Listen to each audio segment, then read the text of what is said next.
সিরিয়ার বিদ্রোহী নেতা জোলানি বনাম ইসরায়েলের যুদ্ধবাজ বেনিয়ামিন নেতানিয়াহু, এটা কি নতুন যুদ্ধের ইঙ্গিত? দীর্ঘদিন ধরে চলা উত্তেজনায় নতুন মাত্রা যোগ হয়েছে। নেতানিয়াহুর সীমান্ত আগ্রাসন আর বিদ্রোহীদের প্রতিশোধের প্রতিশ্রুতি কি মধ্যপ্রাচ্যের পরিস্থিতিকে আরও জটিল করবে? ইসরায়েলি প্রধানমন্ত্রী বেনিয়ামিন নেতানিয়াহুর নির্দেশে ইসরায়েলি সেনারা সিরিয়ার মাউন্ট হারমন এবং গোলান উচ্চতার কিছু অংশ দখল করেছে। প্রেস কনফারেন্সে নেতানিয়াহু বলেছেন, গোলান চিরকাল ইসরায়েলের অংশ থাকবে। এই পদক্ষেপ সিরিয়ার বিদ্রোহী গোষ্ঠীগুলোকে ক্ষুব্ধ করেছে। তারা এখন জেরুজালেমে মার্চ করার প্রতিশ্রুতি দিচ্ছে। দামেস্কে বিদ্রোহীদের কার্যকলাপের একটি ভিডিও অনলাইনে ছড়িয়ে পড়েছে। বিদ্রোহীরা ফিলিস্তিনকে মুক্ত করার দাবি জানিয়েছে।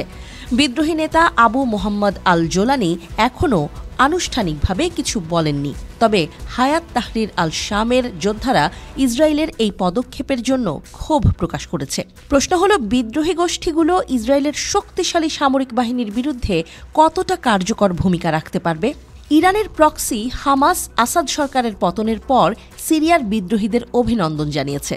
হামাস মনে করছে সিরিয়া এখন আঞ্চলিক নেতৃত্বের জন্য গুরুত্বপূর্ণ ভূমিকা পালন করতে পারে। তবে প্রশ্ন হচ্ছে, ইরান এবং হামাসের এই সমর্থন সিরিয়া ইসরায়েল উত্তেজনাকে কতটা তীব্র করবে?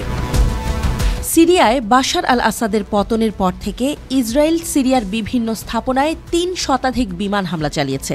Syrian observatory for human rights SOHR জানিয়েছে, আলেপ্পো, দামেস্ক এবং হামা প্রভৃতি স্থানে এসব হামলায় অস্ত্রাগার, গবেষণা কেন্দ্র এবং সামরিক স্থাপনা ধ্বংস হয়েছে।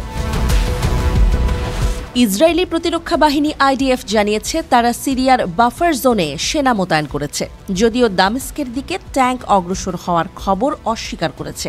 প্রধানমন্ত্রী বেনিয়ামিন নেতানিয়াহু ওই অঞ্চলে সামরিক নিয়ন্ত্রণ নেয়ার কথা জানান।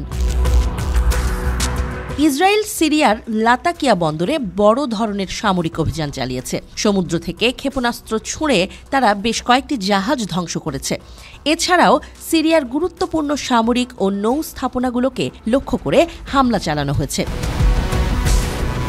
ইসরায়েলের প্রতিরক্ষা বাহিনী IDF দাবি করেছে, তারা সিরিয়ার হেলিকপ্টার, ট্যাঙ্ক সহ অনেক সামরিক সরঞ্জাম ধ্বংস করেছে। এই অভিযানে সিরিয়ার সামরিক সক্ষমতায় বড় ধাক্কা লেগেছে। এদিকে জাতিসংঘ সিরিয়ার রাসায়নিক অস্ত্র নিরাপত্তা নিয়ে সতর্কবার্তা দিয়েছে। বাশার আল আসাদ সরকারের পতনের পর ইসলামপন্থী বিদ্রোহী গোষ্ঠী হায়াত তাহরির আল শাম দামেস্ক দখল করে সিরিয়া মুক্ত ঘোষণা করে। ইসরায়েল ও সিরিয়ার মধ্যে যুদ্ধের দামামা বাজছে। পরিস্থিতি নিয়ন্ত্রণে নিতে জোলানি কি গোলান হাইটসে বিদ্রোহী সেনাদের পাঠাবেন?